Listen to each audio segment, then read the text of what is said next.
धरती पुत्र से राम राम।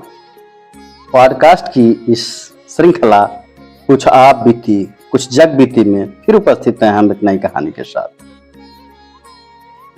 पत्नी के अंतिम संस्कार व 13वीं के बाद रिटायर्ड पोस्टमैन मनोहर गांव छोड़कर मुंबई में अपने पुत्र सुनील के बड़े से मकान में आए हुए हैं। सुनील बहुत मनोहार के बाद यहाँ ला पाया है। यद्यपि वो पहले भी कई बार प्रयास कर चुका था, किंतु माँ ही बाबूजी को यह कहकर रोक देती थी कि कहाँ वहां बेटे बहू की जिंदगी में दखल देने चलेंगे, यही ठीक है, सारी जिंदगी यहीं गुजरी है और जो कुछ बची कुची है उसे भी यहीं रहकर काट लेंगे।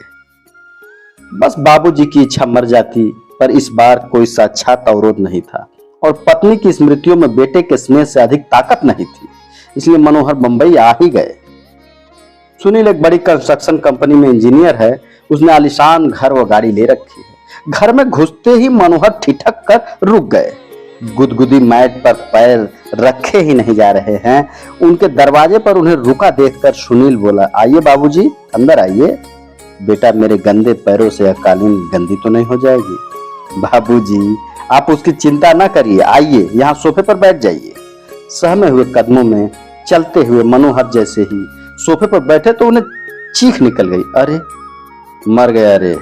उनके बैठते ही नरम और गुदगुद सोफे की गद्दी अंदर तक धंस गई थी। इससे मनोहर चिहुक कर चीख पड़े।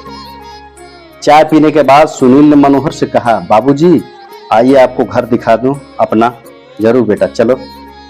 बाबूजी, यह है लॉबी जहां हम लोग चाय पी रहे थे। यहाँ पर कोई भी अतिथि आता है तो चाय नाश्ता और गपशप होती है। यह डाइनिंग हॉल है, यहाँ पर हम लोग खाना खाते हैं।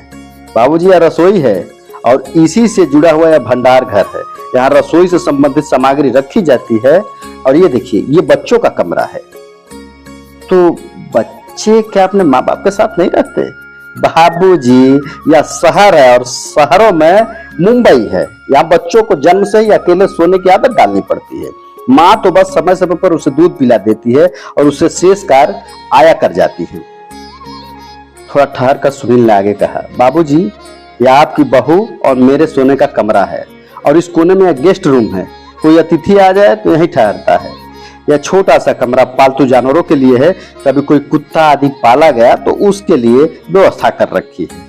सीढ़ियां चढ़कर ऊपर पहुंचे सुनील ने लंबी चौड़ी छत के एक कोने में बने टीन की छत वाले कमरे को खोलकर दिखाते हुए कहा, बाबूजी, यह है घर का कबाड़ खाना।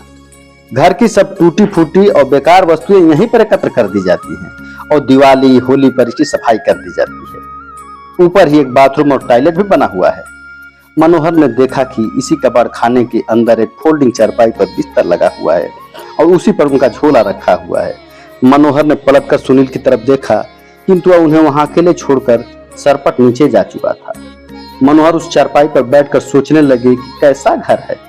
यहाँ पाले जाने वाले जानवरों के लिए अलग कमरे का विधान कर लिया जाता है, किंतु बूढ़े माँ बाप के लिए नहीं। इनके लिए तो कबाड़ का कमरा ही उचित आवास मान लिया गया है। नहीं, अभी मैं कबाड़ नहीं हुआ हूँ। सुनील की माँ की सोच बिल्कुल सही थी। मुझे यहाँ नहीं आना चाहिए था। अगली सुबह जब सुनील मनोहर के लिए चाय लेकर ऊपर गया तो कक्ष को खाली पाया। बाबूजी का झोला भी नहीं था। उसने टॉयलेट व बाथरूम भी देख लिए, किंतु बाबूजी वहां भी नहीं थे। वह झट से उतरकर नीचे आया तो पाया कि मेन गेट खुला हुआ है। उधर मनोहर टिकट लेकर गांव की वापसी के लिए सवेरे वाली गाड़ी में बैठ चुके थे। उन्होंने कुर्ते की जेब में हाथ डालकर देखा कि उनके अपने घर की चाबी अभी भी मौजूद थी।